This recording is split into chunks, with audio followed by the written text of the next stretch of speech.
আশা করি আল্লাহর অশেষ মেহেরবানিতে আপনারা সকলে ভালো আছেন। আলহামদুলিল্লাহ, আমিও ভালো আছি। যাক, খুব ভালো লাগতেছে। উম, আবার আপনাদের মাঝে একটু ফিরে আসলাম। টোটাল পার্টিসিপেন্ট 362 জন। এখানে আমাদের রেসপেক্টেড অনেক বিগ ব্রাদাররা রয়েছেন। সকলকে জানাই আন্তরিক শুভেচ্ছা, অভিনন্দন। সত্যি আসলে এক্সাইটিং মোমেন্ট আমাদের পার হচ্ছে। আসলে আমরা এমন একটা সিচুয়েশনে আছি যে সিচুয়েশনটা আমাদের নিজেদেরকে কন্ট্রোল করার মতো এবিলিটি আমার মনে হচ্ছে যে আমার কাছে নেই। আমি খুবই এক্সাইটেড, কারণ 2 দিন 3 দিন থেকে রেড রেফান যেভাবে এক্সাইটেড হয়ে যেভাবে নিউজগুলো শেয়ার করতেছেন, এর ভাবার তো অর্থ অনেক দূর চলে যায়। আর সেগুলোকে সুন্দরভাবে নাজমুল হায়াত ভাই অলরেডি আমাদের মাঝে বলে দিয়েছেন। আমি তারই দুই একটা কথা বিশ্লেষণ করবো ইনশাল্লাহ। আর মূলত আমি এখানে একটা আজকে রিপাত ভাইকে আমার একটা ছবি দিয়েছি। সেই ছবিটা একটু গ্রুপে দিবেন, আমি সেটা নিয়ে একটু কথা বলবো। জি ভাই, এক করে দিচ্ছি 2 সেকেন্ড।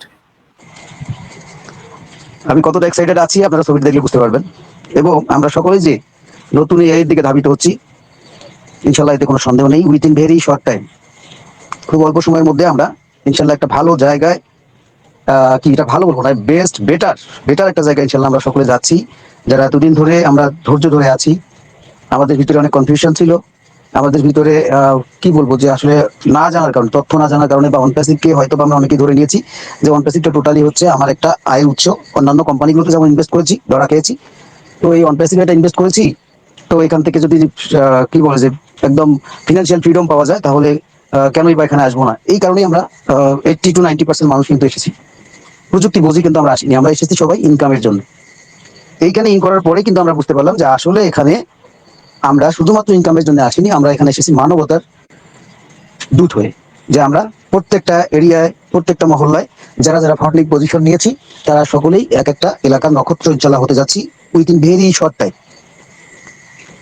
আল্লাহ দরবারে লাখো কোটি শুক্রিয়া যে সেই হিসাবে আমি সেখানে স্থান পেয়েছি, অংশীদারিত্ব পেয়েছি।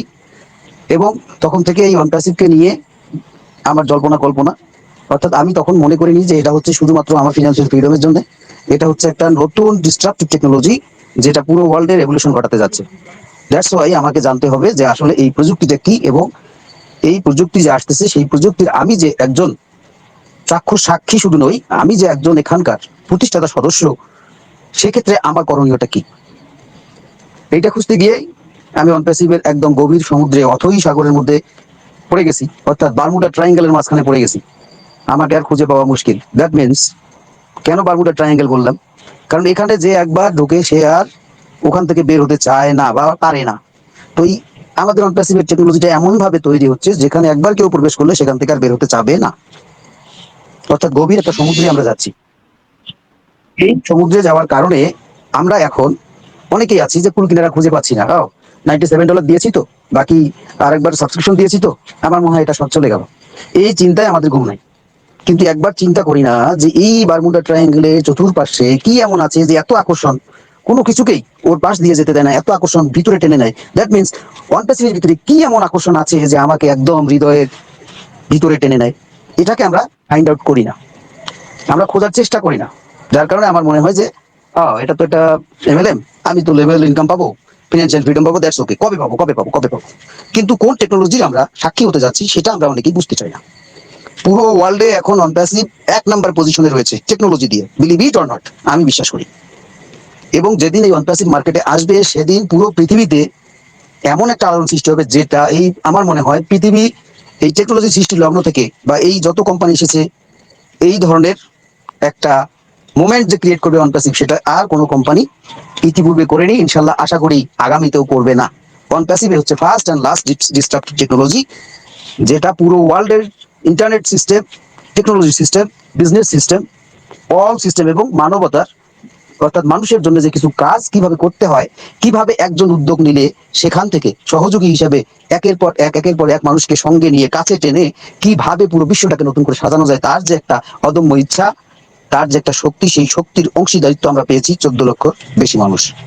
আমরা কিন্তু কখনো এভাবে চিন্তা করিনি, শুধু চিন্তা করেছি কবে টাকাটা পাবো। দ্যাটস ওয়াই নাজমুল হায়াত ভাই সুন্দর একটা কথা বলেছিলেন যে স্যার আমাদের সকলকে নজরপণে রেখেছেন, সব কিছু জানেন। আমরা কখন কি বলতেছি, আমি কমল এখানে কি বলতেছি স্যার ঠিকই জানবেন। আমি এখানে নেগেটিভ কতটা বললাম, পজিটিভ কতটা বললাম, আমি রিয়েল কতটা কথা বললাম, সবকিছু স্যার জানবে। তার কারণ হচ্ছে স্যার কিন্তু শুরুতে বলেছিল আমাদের একটা লিগ্যাল টিম রয়েছে, এই লিগ্যাল টিম কিন্তু সর্বক্ষণিক এই 14 লক্ষ মানুষকে কিন্তু মনিটরিং করে। কারণ তারা কে মিটিং করতেছে, কোথায় মিটিং করতেছে, কোন মিটিং এ কি আলোচনা হচ্ছে, এই লিগ্যাল টিম কিন্তু সেই তথ্যগুলো স্যারের কাছে প্রেরণ করে।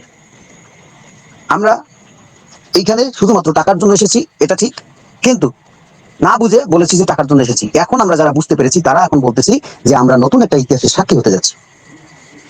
এই যে আমাদের পরিবর্তন, এখন কিন্তু আমরা বলতেছি না যে আমরা টাকার জন্য এসেছি, এখন আমরা বলতেছি নতুন একটা টেকনোলজির যে আবির্ভাব ঘটলো, পুরো পৃথিবী জুড়ে যে একটা আলোড়ন সৃষ্টি হবে, সেই আলোড়ন সৃষ্টির আমি একজন অংশীদার। কারো ভিতরে এখন কোশ্চেন হচ্ছে না যে আমি কত টাকা পাইতে পারি, কিভাবে পাবো, কত কবে উঠাবো, এই ধরনের কোশ্চেন আসতেছে না। শুধু সকলের ভিতরে কোশ্চেন আসতেছে কবে এই টেকনোলজি এই পৃথিবীতে আলোকিত করার জন্য একদম প্রস্ফুটিত হবে। ইয়েস বন্ধুরা আমার, সেই দিনটা বেশি দূরে নয়, আমাদের খুব কাছাকাছি চলে এসেছে। এই মুহূর্তে আমাদের যে সমস্ত করণীয় সেটা হচ্ছে যে আমরা টোটালি আমাদের মাইন্ডটাকে সেট আপ করে নিব, যেটা স্যার 10 তারিখের মিটিংয়ে বলেছিলেন, মাইন্ডটাকে সেট আপ করে নিব। Yes, we are going two the new revolution, the new disruptive technology, the new life, and we are generating the new life, new system. সব কিছু আমাদের যা প্রয়োজন আছে সবকিছুই আমরা এখান থেকে ইনশাল্লাহ পেতে যাচ্ছি খুব অল্প সময়ের মধ্যে। রেড রেপন স্যারের সেদিনের কিছু কথার ভাবার্থক অর্থগুলো আমাকে এমন নাড়িয়ে দিয়েছে যে এই কথাগুলো আসলে কখন বলা হয়, যখন সমস্ত কিছু ready, we are ready to launch, just we are waiting for on papers. সেই পেপারটা হচ্ছে আমাদের এসএসসির। কিন্তু স্যার একটা মিটিংয়ে বলেছিল যে এই অনপ্যাসিভ কিন্তু এসএসসির রিপোর্টের জন্য কিন্তু থেমে থাকবে না, বা এটা কোনো বাধা সৃষ্টি হবে না। দ্যাট মিনস অনপ্যাসিভ কিন্তু যে কোনো মুহূর্তে আসতে পারে, তবে কিছু এখানে বলেছিল যে তবে কিছু বাইন্ডিংস আমাদের রয়েছে, অর্থাৎ আমরা যে লিগ্যাল আমরা যে কাজগুলো করতেছি সেগুলো যে আমরা একদম মানবতার জন্য করতেছি, আমাদের এখানে কোনো ভুকিচুকি নাই, এইটা বোঝানোর জন্যই আমাদেরকে একটু অপেক্ষা করতে হবে, প্রুভ করার জন্য আমাদেরকে একটু অপেক্ষা করতে হবে। দ্যাট মিনস একজন আসামি আর একজন বাদী যখন কোর্টে উঠে যায়, অর্থাৎ প্রশ্নবিদ্ধ হয় কে সঠিক কে ভুল, সেই দিনে কিন্তু রায়টা হয়ে যায় যে আসলে নির্দোষ কে আর দোষী কে। আমরা এখন সেই সিচুয়েশনে রয়েছি। এই সিচুয়েশনটা আমাদের জন্য হচ্ছে ঠিক এই রকম সিচুয়েশন যে আমরা কবে, যেমন আরেকটু ক্লিয়ার করে বলি, যে এই আসামি কি করে একটা উকিল ধরে, আবার দেখা যায় বাদীও একটা উকিল ধরে, এই দুই উকিলের পক্ষে যারা হওয়ার পরে তখন তারা কিন্তু একটা সিদ্ধান্তে উপনীত হয়। কিন্তু উকিল ধরেননি, আপনি কাঠগড়ায় ওঠেননি, তাহলে আপনি কিভাবে ওর সমাধান পাবেন? আমি এটাই বোঝাতে চাচ্ছি যে আমাদের on passive fully ready to launch, সবকিছু ওকে, শুধুমাত্র আমরা ওই কাঠগড়ায় ওঠার মতো অবস্থা কি, যে শুধু প্রমাণ দাখিল করতে হবে। এই রেজাল্টটা আমাদের পক্ষে আসবে, এটাও স্যার জানে, কারণ আমরা লিগ্যাল, আমরা কোনো ইলিগাল কাজ করিনি, আমরা লিগ্যালে আছি। আমাদের সব ফাউন্ডিং মেম্বার হচ্ছে একদম রিয়েল পিপল, এখানে কোনো রোবট নাই, কোনো ভুকিচুকি নাই, অর্থাৎ সব আমাদের আওতায় আছে। শুধুমাত্র ওনার ঘোষণাটা বাকি, তাই বলে কি আমরা থেমে থাকবো? নো, আমরা আমাদের কাজ করে আছি, কারণ আমরা লিগ্যাল আছি, সো আমরা রেডি। আমাদের বাধা হচ্ছে ওইটাই যে ওনাকে প্রুভ করে দিতে হবে যে আমরা লিগ্যাল, আমরা লিগ্যালি আছি, এতটুকু। তো আমরা সবকিছু রেডি, শুধু জমা দেওয়া বাকি। এই জন্য স্যার বলেছিল যে আমরা টোটালি এসএসসি কেসের জন্য আমরা অ্যাকচুয়ালি যে ওয়ানপ্যাসিভকে নিয়ে আসতে পারবো না, বাধা আছে এরকম কিছু না, জাস্ট আমরা প্রুভ করতে চাচ্ছি এবং আমরা এখানে জয়ী হবো ইনশাল্লাহ, কারণ আমরা লিগ্যাল, এটাই বুঝাতে চেয়েছেন। এরপর রেড রেপন স্যার গত পরশুদিন যে কথাগুলো বলেছেন তার মধ্যে সব থেকে মোস্ট ইম্পর্টেন্ট হচ্ছে মাইন্ড সেট আপ অ্যান্ড আমাদের লাইফ চেঞ্জিং ব্যাপারটা। উনি এতটাই বেশি এক্সাইটেড এবং উনি এমন কিছু জিনিস দেখেছেন যে জিনিসটা উনি বলতে পারতেছেন না, কিন্তু উনি নিজেই বলেছেন যে আমার গায়ে লোম পর্যন্ত দাঁড়িয়ে গেছে। কখন আমাদের লোম দাঁড়িয়ে যায় এটা আমাদের অনুধাবন করতে হবে। উনি এই কথাটা বলতেছেন, তার মানে স্যার যে পূর্বে মিটিং এ বলে গেলেন যে আমরা রেডি টু লঞ্চ, আমাদের সব কিছু ওকে। হয়তোবা এরকমই কিছু আমাদের রেড রেপন স্যার দেখেছে। সো আমি মনে করি যে আমরা ইনশাআল্লাহ হয়তোবা, দেখেন এমন একটা সিচুয়েশনের মধ্যে আমরা আছি, টোটালি ধরেন ফর এক্সাম্পল আমাদের যেটা ওই দুবাই গভর্নমেন্টের সাথে একটা প্রবলেম ছিল, সে ফর এক্সাম্পল এটা ইনশাল্লাহ খুব দ্রুত ওকে হবে, কারণ আমরা লিগ্যাল আছি, ধরেন হয়ে গেল। আমাদের 7 তারিখের একটা রায়ের ব্যাপার আছে, ধরেন 7 তারিখের রায়টা হয়ে গেল, তাহলে অ্যাশের সেই বাক্যটার দিকে আমি ফিরে যাই। বলছিল যে আমি এতটাই বেশি এক্সাইটেড, আমি এতটাই বেশি চিন্তিত যে আমি কবে এই অনপ্যাসিভকে লঞ্চ করাতে পারি। তারপরের লাইনে বলেছিলেন আমার এই দুইটা যদি ওকে হয়ে যায়, এখন ধরেন দুইটাই ওকে হয়ে গেল এই মাসে, ফর এক্সাম্পল দুইটাই এই মাসে ওকে হয়ে গেল। অ্যাশ কি বলছে, আমি চাইলে একটা শুধু সুইচ চাপ দিব, অর্থাৎ ঘোষণা দিব অন প্যাসিভ রানিং রানিং, বাধা ওই দুইটা। এখন ধরেন ওই দুইটা হয়ে গেল, ধরেন 7 তারিখেরটা 7 তারিখে হয়ে গেল, আর তো হয়তো 4-5 দিন সময় নিল, নেওয়ার পরে বলতেছে যে হ্যাঁ আমাদের দুবাই গভর্নমেন্টের কাছেও যেটা $52 মিলিয়ন, যেটা আমাদের একটা লিগ্যাল ডকুমেন্ট শো করে আমাদেরকে রিটার্ন দিতে হতো, সেটা হয়ে গেছে, ফর এক্সাম্পল হয়ে গেল। তার মানে এই যে দুইটা আমাদের ভিতরে কনফিউশন ছিল যে আমরা ওই $52 মিলিয়ন এইটা গভর্নমেন্ট আমাদেরকে দিবে কিনা, সেটাও দিয়ে দিল। এবং আমাদের মনে করেন বলে দিল যে এসএসসি যে ঝামেলাটা ছিল সেটাও থেকে আমরা, যেহেতু সমস্ত 49টা পেপার আমরা অলরেডি দেখেছি, 49টা পেপার শো করা হয়েছে, প্রয়োজন সেখানে 50টা পেপার, 50টা পেপার মানে একটা পেপার হবে সেটা হচ্ছে রায়ের পেপার। টোটাল 49টা পেপার আমরা দিয়েছি এবং সবগুলো ওকে। এখন ধরেন আমরা 7 তারিখে পেয়ে গেলাম, তাহলে অ্যাশের কথা অনুযায়ী অ্যাশ বলছে কি যে আমি যে কোনো মুহূর্তে সুইচ চাপ দিলেই এটা অন হয়ে যাবে। তাহলে এই সুইচ চাপ দেওয়াটা, আমি যদি বলি যে এই সুইচ চাপটা দেওয়ার জন্য 1 সপ্তাহ সময় নিল, 1 সপ্তাহ সময় মানে 7 তারিখ থেকে 1 সপ্তাহ হিসাব করেন। তাহলে আমরা যদি এইভাবে মাইন্ড সেট আপ করি, that means mind set up, অর্থাৎ আমরা সব লিগালি আছি, আমরা সবকিছু তো ওকে আছি, শুধুমাত্র আমরা রায়ের অপেক্ষা করতেছি। রায়টা যে মুহূর্তেই হবে সেই মুহূর্তেই on passive ready to launch.